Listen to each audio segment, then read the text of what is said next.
I'm just going to say the world of academia is one of the most violent spaces when it comes to black and black people specifically, but definitely BIPOC folks, in the way that white academia tries to take reins in how all of those narratives are being told. In this conversation, as we're talking about, are we free? I kind of just want to ask you that same question from your perspective. That's how I see it, right? If you watch if you watch, like, any type of old slavery archetype films, there's always different positions that all four of us hold that are reflective to the plantation. Chicken George really was just a black person that massa allowed to have access outside of the plantation to move, but it was only to the confines that massa said so. So I think that when you answering the question, it's like, hey, United States federal government said that, we're going to prohibit slavery except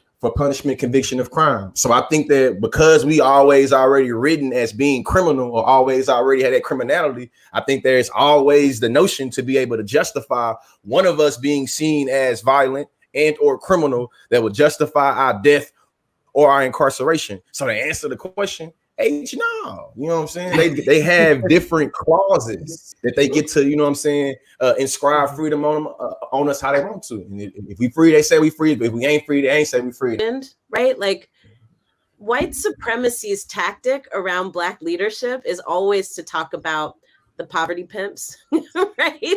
And it's not to say that some race of our hustling, race baiting. Yeah, it's not to say some of our folks aren't actually out here hustling people, because they are. But I think it's important for people to understand, like, this is why the power versus empowerment thing is so important, because power is fundamentally about the ability to make the rules and shape the rules. It's about the ability to shape the story of who we are and who we can be. It's also about the ability to levy consequences when the people that you put in place to move your agenda don't move your agenda. And I will tell you, what we are experiencing, right, is the backlash of the little bit of power we tried to wield in this last period.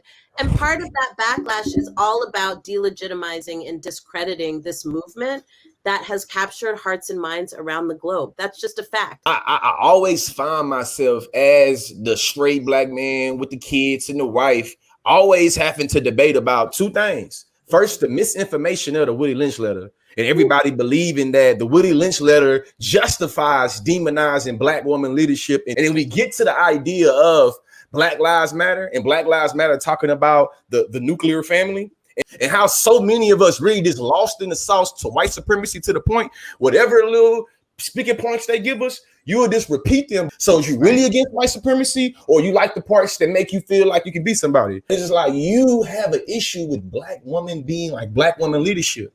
So you always see black woman leadership as being dysfunctional of the unit, because you believe that this position is always already made for a cisgender heterosexual dick swinger. Hasn't that been the black question, or one of the black questions, for a very long time? Should we assimilate or liberate?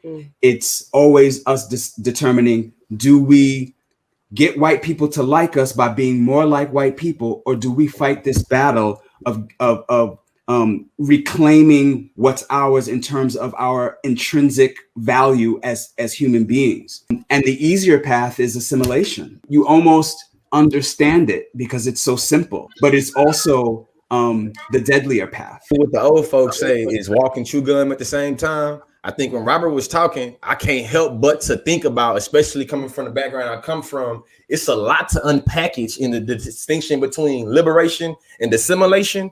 Because when we start talking about gender and sexuality, there's a lot of people like Hoteps that have the idea of liberation and assimilation always being tied up in the question of gender and sexuality. So if we can say that white supremacy wants to have feminine men, we now can say that feminine men are against liberation of black people. If we can say that white supremacy does not want us to reproduce, if we can say that this person being trans or being gay cannot reproduce, we now can justify them as being against liberation.